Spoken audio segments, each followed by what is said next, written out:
So I just checked out this video called "You Should Pirate Anime" by Unique Namosaurus, which people have been sending me to ask for my opinions on because, it's obviously in many ways related to my arguments about the problems with anime streaming services at present. And I've seen some people harshly arguing against this video on Twitter, such as the Pedantic Romantic and Miles from Crunchyroll himself, who obviously is going to have a problem with the video. And while I do think this video has issues, I don't want to throw out the baby with the bathwater on this, because there's also some good ideas and things that are just worth listening to because they are obviously representative of a problem. Now, I don't think you should cancel your Crunchyroll subscriptions in order to inspire Crunchyroll to innovate. I really don't think that would work, because I think Crunchyroll is innovating, just not in their service. I don't think the things that they're doing are necessarily obvious to everyone. Crunchyroll has been constantly trying to grow itself. They've been trying to, get a better foothold in the industry, have more connections with more companies, grow themselves as a brand and a company that, is seen as big within the anime industry so that they can have more impact within it. That's why they would do something like Crunchyroll Convention. It is not an excuse to sell stuff. They don't really sell anything at the convention. The point of the convention is to bring all these people to one place and talk to them and have a feeling of legitimacy for their corporation.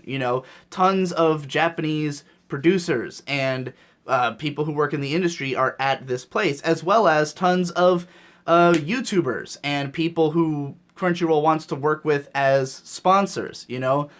I and Mother's Basement and Giguk and Canipa and Keiko Cat and Arcada and Octopimp, all these other YouTubers were there, and we all met up to discuss things we can do with Crunchyroll, things we can do to help them, promote anime and themselves in the future, including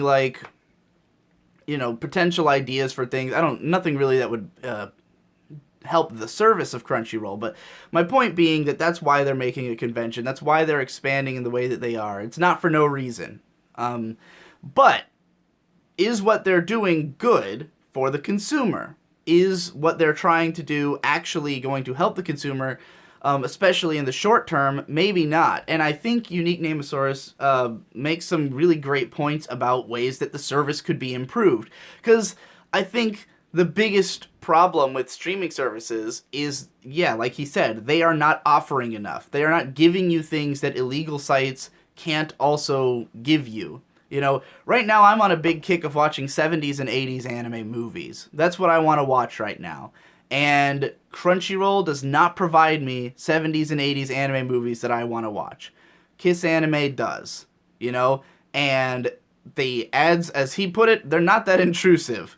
When I made my argument about why other sites aren't really holding up to Kiss Anime, a lot of people were saying oh, Kiss Anime has really malicious ads, and I'm like, no, they fucking don't. They don't have. I don't see any ads. I use kissanime.ru, the Russian one, that doesn't have ads. It just makes you answer a weird riddle before you watch a video, but they've got all the shit I want to watch. Crunchyroll has huge glaring problems in the international market, especially that a lot of their shows are not available depending on country. Crunchyroll's mostly useful to just people in the US and a little bit of people in other countries. I think when you look at something like that poll on r/anime that Unique Namosaurus referenced so much, where over 50% of the voters were saying, I don't even have a Crunchyroll account, I think a lot of that is probably people from other countries, because for them it's fucking useless. Anybody in South America, Germany,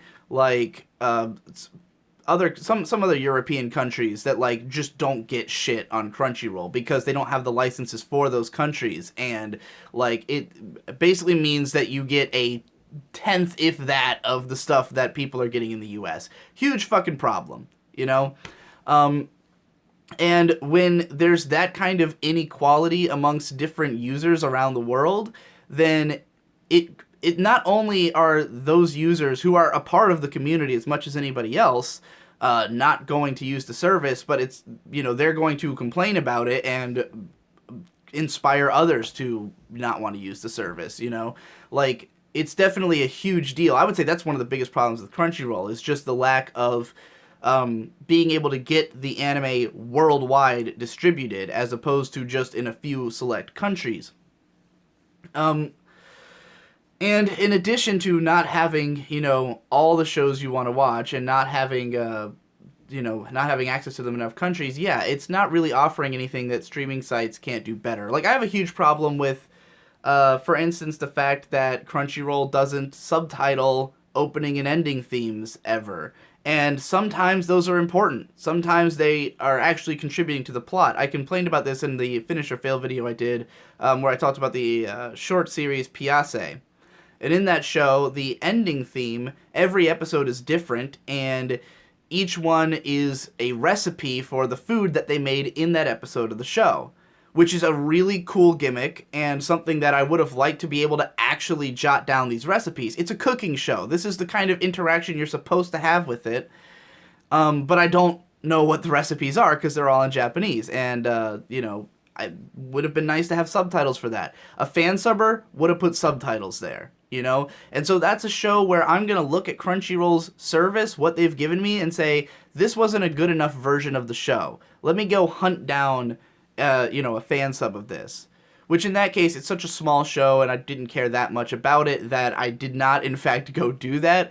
But there have been shows in the past, I'm just not thinking of them off the top of my head, where I have done that. Where I've looked at the Crunchyroll subtitles and said, like, this isn't the version that I would prefer. Now, this is obviously not common consumer practice. It's just me. But, I think the fact that people can have such a huge variety of problems with the service is definitely indicative of why more people aren't going to jump into it, Now, Crunchyroll, I think, is doing fine. They're a company that's doing well for themselves. And I think if I have a problem with the mentality of people, who support Crunchyroll, constantly saying, like, you got to support the industry, you got to support Crunchyroll, it's like, Crunchyroll's already doing fine for themselves. What are they doing for me?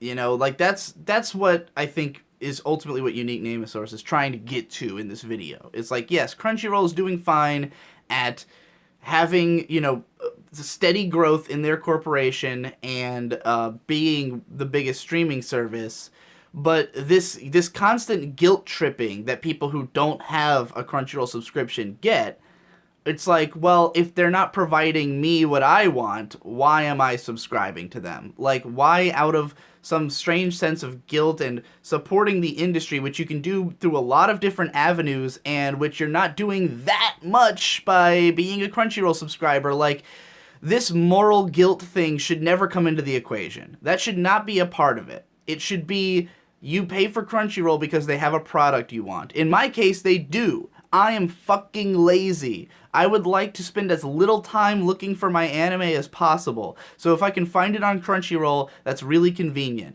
I don't care about quality of the video. I'll watch whatever they've got, But the second they don't have the show I'm gonna watch, I'm going to an illegal streaming site, where else am I gonna fucking watch it? So, this idea that nobody should use illegal streaming sites, you should watch every anime legally, where the fuck am I gonna watch every anime legally? Where am I gonna watch Neon Genesis Evangelion legally? Other than trying to hunt down the insanely expensive out-of-print DVDs. Where am I gonna find that? You literally can't make this argument. You cannot make the argument that you should watch all anime legally, because for most people that is extremely prohibitive, and it will prohibit you from watching some of the most important and best anime that there are. You can't try to claim that until legal streaming sites have every show. Now, where I really disagree with Unique Name Source's video is on the competitive nature of these different streaming sites. Each one has its own exclusive shows, and he's trying to argue that that's not fair competition because, if you have two different phones, they basically do the same thing, and you're just picking Which phone? No, they don't do the same thing. That's why you have to pick one or the other. If you buy an Apple phone, you can't play an Android game on it. If you buy an Android phone, you don't get iTunes. And like there's huge differences between the different phones. That's why you would buy one or the other. It's not like, yeah, that's the same thing as different subscription services. I mean, if they all had the same products, then the only one you would get is the cheapest one. But like, it's the fact that they have different products that allows them to do things differently and to sort of, experiment with how they're going to charge you, like Anime Strike does. But if you look at, the way entertainment has always been released, it's always been competing. Like, I don't see this argument about, like, Xbox versus PlayStation. Like, they've both got totally different sets of games. You have to buy both. You have to buy both a PlayStation and an Xbox if you want to play all the games you want to play, and a Nintendo. Especially a Nintendo, because that shit's not going to be on either of those other consoles at all. If you want to buy a TV network, like, you can buy a huge package of TV networks that have all grouped together to give you, a service, and I could totally see streaming sites doing that, like making a package where you get Netflix, Crunchyroll, and Amazon Strike, but at a reduced cost, But, like, Netflix doesn't specialize in anime, so they don't really have a need to be in a package with Crunchyroll, and Anime Strike is tied up in like Amazon's Prime's thing. Everyone who talks about the double paywall of Amazon Anime Strike, I think what they are failing to realize is that I don't think Anime Strike was trying to break into a market who didn't already have Amazon Prime. I think the idea was more that they were selling this subscription to people who have Amazon Prime, which is a very large amount of people, I just don't think they were going for an enormous breadth of audience with Anime Strike. Foolish or intelligent, that may be, I don't know. But, like, that's just what it seems to me. But, saying this, that they should all have the same shows is kind of ludicrous. Like, HBO doesn't put all their shows on regular TV because it would be fair competition. You have to pay for HBO individually. Now, what I do agree with is his statement that there's no rhyme or reason behind what shows are on which streaming services. That's more of a problem. When you buy HBO, you get HBO shows. And when you buy a Netflix subscription, you kind of, like, they have their Netflix originals, but, like, what are they? Now, there's some degree of rhyme and reason to Netflix originals, though, because they do things like Ajin, Knights of Sidonia, Blame. Like, they're clearly picking up this studio's work. Like, they work with Polygon Pictures. They're going to have all the Polygon Pictures shows, And maybe if you had, like, different companies working with different, streaming services, then that would make more sense. But, like, for the most part with anime, it's like they just grab up whatever they can get, whatever they can bid on. So, like, there really is no logic behind it. You kind of do just have to have all the services. And at that point, for a lot of people, it's not going to be worth the money, and they're going to go pirate shit, So, yeah, like, it's not good for the consumer in the long run, and it is, because of the nature of the way anime is distributed, could be a problem. I would almost say it would be healthier if each individual anime studio had their own streaming service that they charged for. And that way you would know exactly what you're getting when you pay for one. Like, I pay $7 a month for Crunchyroll, and I don't really watch that much stuff I actually like on Crunchyroll. Ultimately, I just use it for, like, whatever happens to come up there. But, like, if Studio Trigger had their own streaming service, I would probably still pay $7 a month for it because I want Trigger's shows. Like, no matter what, I want their shows.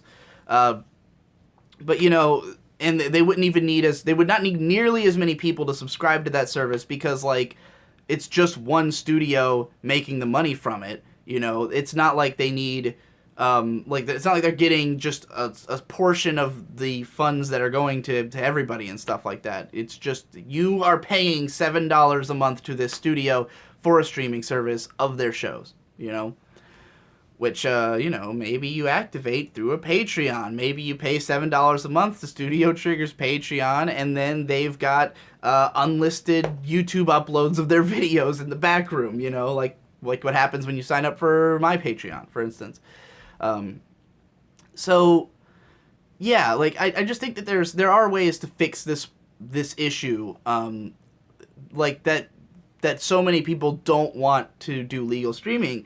And Unique Name had some great ideas. The fucking Mal idea is brilliant. Like, integrating Mal into Crunchyroll and having it so every time you, like, finish an episode, maybe it automatically updates your Mal. You can choose this. You don't have to do this, but, like, you can have it so it auto-updates, or maybe even prompts you with, like a form if you wanted to go to the forums or something to talk about it, or anything. Like, there's a lot of integration ideas that would make total sense with that service. And yeah, Mal would probably not work with Kiss Anime, and they already are integrated with Crunchyroll in ways anyways. Like, Crunchyroll links are already embedded in Mal. So, like, especially if you watch a show in the Mal window and then, like, it auto updates, like, that just makes sense.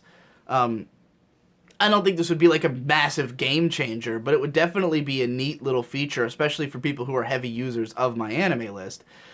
But again, the problem with this that you're going to run into is, once again, people don't just watch the shows that are available for free, or for legal streaming. Like, it's not going to help you with everything you update your Mal with. It might inspire some Mal users to watch a bunch more Crunchyroll shows than they would otherwise, but they're still going to have to go out and seek out shows that literally can't be on legal streaming services.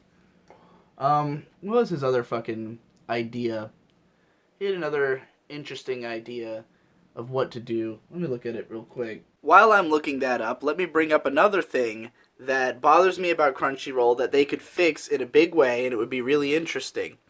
Which is that they never update their fucking subtitles. They simulcast shows, and they have subtitles, being made in that, like, first hour of time that the shows come out, and then they don't go back and fix them. So sometimes you've got spelling errors that persist.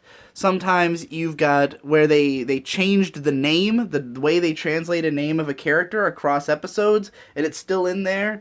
Sometimes you've got, like, there's just all kinds of issues that happen with the subtitles, and in addition, there's the fact that the subtitles are sort of inconsistent in whether or not they localize the show. Sometimes they keep suffixes intact, sometimes they don't, I think. That seems to be how I remember it. Sometimes they are more loose with translation, sometimes they're more strict with translation, and I think what they should add is an ability to select different subtitle tracks. First of all, go back and fix the errors if there are outright errors. Second of all, make it so we can choose between either having a more transliterated version of the show, for those of us for people who are not huge anime fans, have that be the default setting. Not transliterated. I meant more localized. Have a localized and a transliterated version. Like a localized version that is for people who are not huge anime fans and won't understand the extra context of certain lines, and then also have a version that's more literal that will allow fans who are just going to be annoyed when they can tell that the subtitles are not saying what the characters are saying, like myself, have another subtitle track for those people. Maybe have the option of karaoke, or, like, adding subs to the signs in the background and shit like that. Like, there's a lot of stuff I feel like Crunchyroll left out for cleanliness sake, but that people are gonna miss, and some people would prefer the way that fan subs go in depth. Maybe have a translator note ability that you can turn on. Like, these should all be different subtitle tracks that you can go into your options on Crunchyroll and set them to either default or not default. So that if I want translator notes every time someone makes a pun that literally makes no sense in English, then I've got that, I think that would be nice. Oh, the clips thing. Yeah. Having clips uploaded. That's also really brilliant. And, people would definitely want to rewatch certain scenes from shows over and over again. Having an easy access library to clips, I think that is the only reason the WWE's streaming service has any funding. So for those who don't know, there is a wrestling archive that you pay a certain amount of money for every month, and you get access to basically every clip of wrestling ever in one giant archive vault. And they police those clips very heavily. You will not find them on YouTube. You will not find them online. Like, they might sneak onto Dailymotion for a little while, but like, they are heavily guarded, but they are all in this vault. And if you pay for it, you get access to all of wrestling history. If Crunchyroll had like individual clips from their shows that you could easily revisit, an archive of clips, and they made sure that these weren't on YouTube and were only on Crunchyroll, that would definitely be something people would want to go back and watch stuff over and over again, Now, I think the lack of ease of accessibility would mean that they're not going to get 9 million views, but it's definitely an interesting idea. And now, the question is, how easily can Crunchyroll get away with that? Because a lot of the things that are wrong with these streaming services have to do with contracting issues and like licensing issues. Like, for instance, I was told that the reason that anime songs on the openings and endings on Crunchyroll don't have subtitles is because they usually can't get the rights to the lyrics of the song. Like, the song is owned by a different rights holder than the anime, and they'd have to pursue that rights holder as well in order to get permission to translate the lyrics. Now, in a case like Piase, where the music is very clearly just part of the show, like it was just original music for the show, not tied up in like a greater, Sony or something like that, I think they probably should try to look into making exceptions for shows like that, if possible. But the issue is a licensing one. Now, the question is, should Crunchyroll go deal with that? Like, I don't know if they can afford to. I don't know if it's within their wheelhouse to do so, or if there's enough cost benefit going on, But like, if they did it, it would definitely be a show of care for the audience. Like, hey, we've gone and done this thing you all wanted, I don't know how many people even want it. That's why I say I don't know the cost benefit. But like, for me, certainly it would be a show of good good business to me, to tell me like, hey, I care about your complaint. We did this thing, But with the clips thing, like, I don't know if this would be easy to implement, but I think it would be a big deal if people, got it. And these are just a few ideas that Unique Namosaurus had. There's definitely a lot of other ways that streaming services can give you something unique, something you cannot get from Kiss Anime. And if they can't have every show, then they really are going to need that to convince a lot of people that they should, that they should not, that they should use legal streaming sites. And I don't know how interested Crunchyroll is in converting everyone that way. Like, again, as he said, they seem to have a steady natural growth, and they seem like they're trying to just continue growing, not necessarily to innovate. What I think is weird about Unique Name's idea that like we all have to boycott them so that they have to change is that I don't think most users of Crunchyroll care that much. Like, I think most people who have the service, first of all, they probably don't just watch anime on legal streaming. They probably use both illegal and legal streaming, and they're probably fine with Crunchyroll not innovating because they don't need it to be the great... Crunchyroll is only $6 a month, like, it's not that big of a tax on my life. I can easily afford to be paying for it forever because I am not broke, like, some people are broke as hell. They can't afford it. Those people should not stream anime. They should not buy legal anime. If you can't afford it, don't fucking buy it, You still want to consume it because you're passionate about it? Go watch it illegally. I'm not gonna fucking tell you not to, because like, it's available. So of course you should. Like, oh, I'm only gonna do everything that's legal even if I literally can't do it because it's illegal. Like, no, fuck that. take your life into your own hands and do the thing that's obvious and natural. But like this idea that like we need to boycott Crunchyroll to make it change, like I'm perfectly fine just keeping my Crunchyroll subscription, paying $6 a month to occasionally watch shows on there, and then also watching other shit on other websites, you know, because I'm not totally satisfied with Crunchyroll. But like I'm not so dissatisfied that like I feel the need to boycott it, because it's not like they're doing nothing for me. They are giving me the anime that sometimes I want, you know. But I guess that's up to the individual. Maybe some people really are. I mean, if you don't feel like Crunchyroll is providing you what you want, then yeah, delete your subscription. Like, don't keep it out of moral obligation to the industry. No, keep it because you feel that it has justified the $6 price tag. If it is not justifying the amount of money you're spending on it, then no, do not pay for Crunchyroll. That is being a bad consumer, you know. But if you feel like $6 a month is nothing and you don't care, then you know it just means that Crunchyroll will become a tool for the bourgeoisie, and that the proletariat should rise up and flock to Kiss Anime or whatever, you know. All right, I think I made my point. Sorry this took twice as long as the actual video I'm responding to.